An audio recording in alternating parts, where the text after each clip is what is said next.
This is our SDP panel. This is the panel that houses our box PLC for our SCADA system. So this is the device or the PC that collects all the information, stores it, we can extract it for our SCADA system. There's a connection in here for your cable to come in and gain access to the SDP system. It's this cable right here.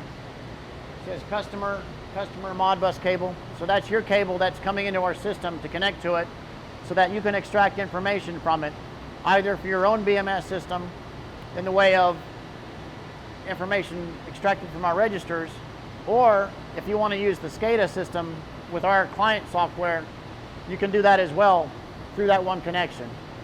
So I've got my own connection through my cable that's coming right into the MGuard router, but I'm doing the exact same thing that you guys would be doing as well, because this is connected to the router as well. So we're both connected the same way. So they run that Modbus over to the control room, is that what we think? Was that? They ran the Modbus cable to the control room, is that what we think? This is your cable. It's connected, Yeah, you're connected right now. So your IT department or whatever is handling this connection. And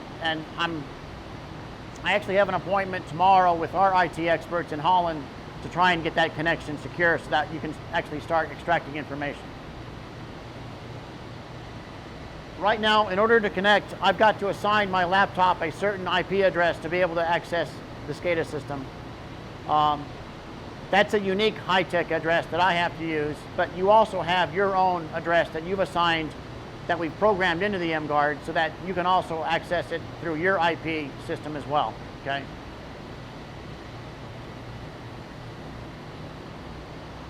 All right, so now we just turn to my laptop.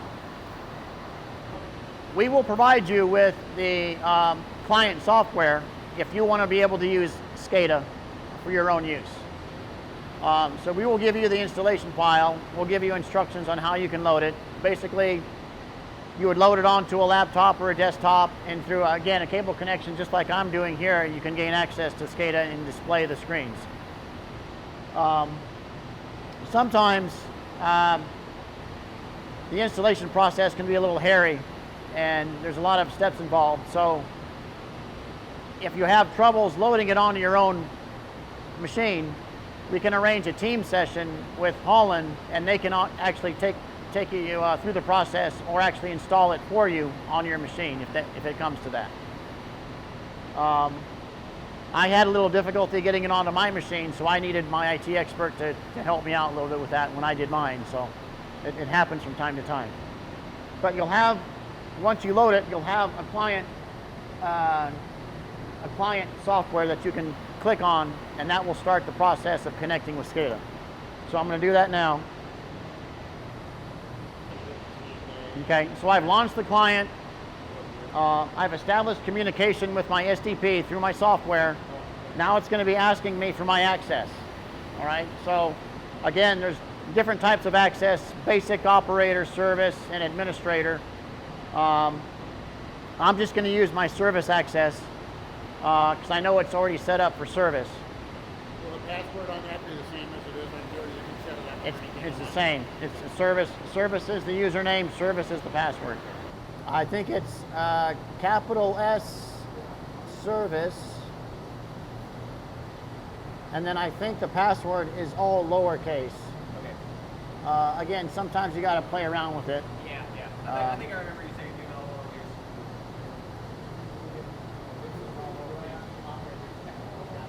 I don't think operator matters, but I know password is all lowercase. Yeah, for some reason the password service on there is capital S, lowercase, rest of it.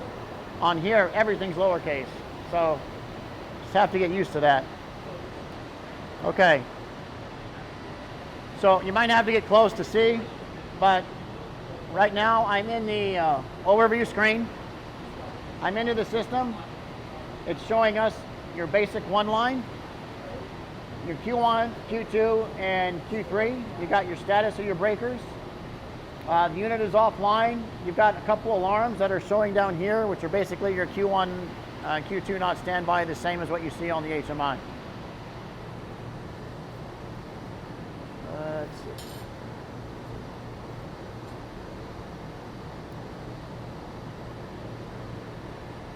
Okay.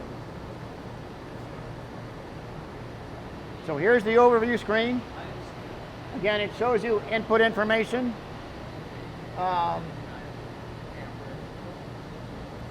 Here's your power coming in, which is basically nothing.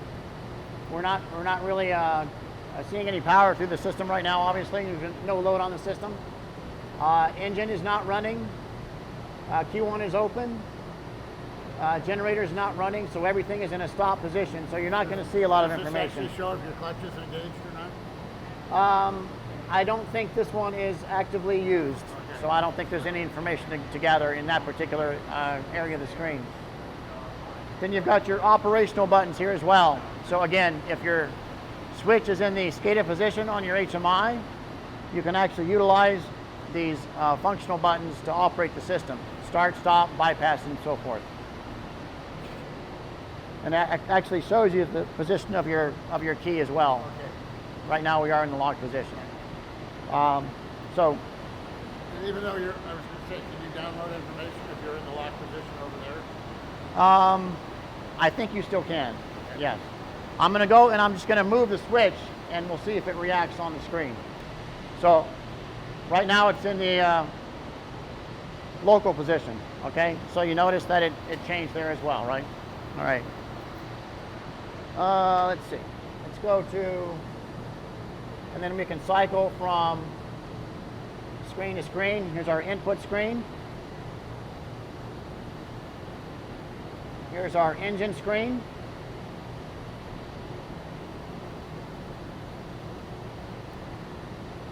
Okay, here's our clutch screen. So we've got temperature and oil temp and bearing temp of our freewheel clutch. Oh, that's all on the clutch. Okay. Generator, voltages, power, also vibrations and bearing temps for engine side and chem side. Does it have water temps? Let's see. I think the water temps would be on the engine screen. So if we go to engine, we've got oil temp, we got oil pressure, and coolant temp. Okay. Yeah.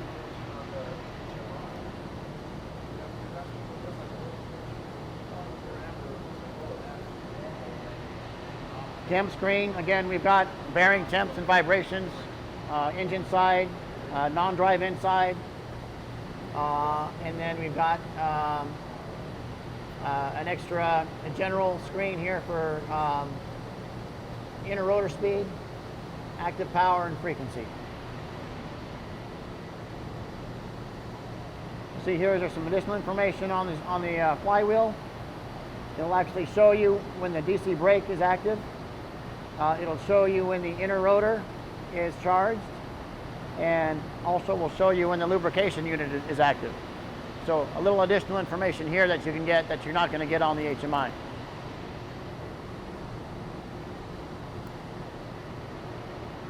Output screen.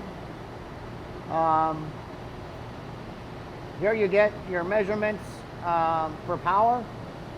Per phase, so not just your average, but your per phase power readings. Status of the breaker. Okay, room cooling.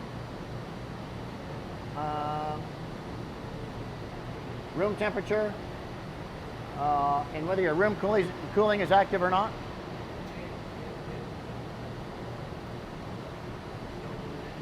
Here's your utility screen, voltage, frequency, power, again, per phase power.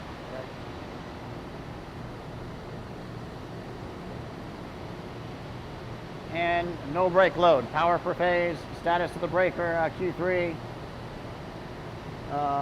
Also status of Q20 was thrown in here as well.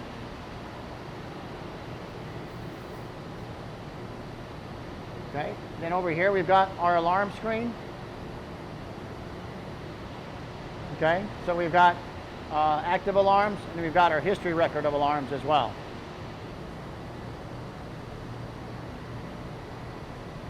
So we're showing all our active alarms which are in the on position here.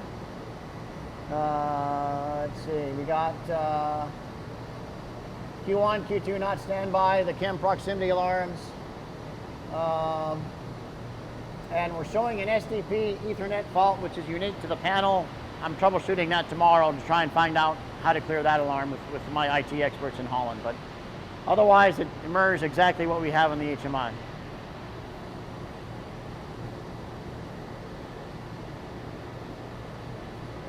Okay, and then we've also got what we call our trending screen, so I can call up our vibration readings or temperature readings and look at the trend over time. So see if I can dig something up here.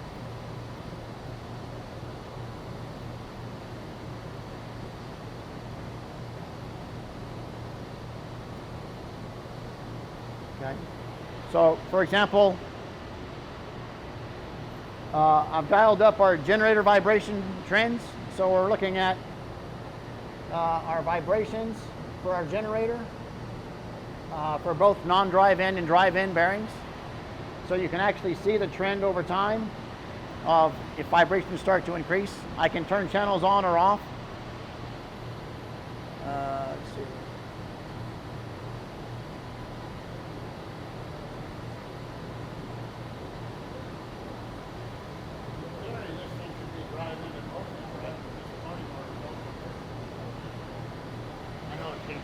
Is that? Drive-in and non-drive-in, but technically they can both be drive-in. Well, on the generator, that's true. Yeah. So I like to use the terms diesel side and chem side on the generator. That way you don't get confused. Yeah. So here we're actually seeing the real-time collection of information. So the unit is down. We're not going to see much of any vibrations here, but this is a real-time recording of what we're seeing right now from the vibration sensors. So something you have to play with if you have the SCADA is just going to different screens and looking at different parameters. The best way of learning this is just by doing, just experimenting and just seeing what you can draw up and take a look. And it's not something that I can really drill into your minds right now. It's just something you have to kind of get into and look at yourself and just go through the screens.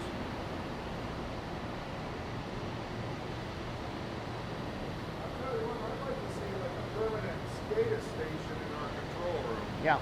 You know, I mean, just something that, like a standalone, just something in the control room that for us to go by, you know, I mean, this thing's going to be running 24/7 to, you know, the rotating unit anyway. Yep. It'd be nice just for us as mechanics to, you know, to look and see what's going on. Yeah. You know, even though the diesel's not running. It's very simple to do. Again, all you need is a dedicated laptop or desktop you can set up. I'm going to push for that. You already have your connection coming in, so that goes to a control room or something. You just tie into it with a switch and start your client, and you're off and running.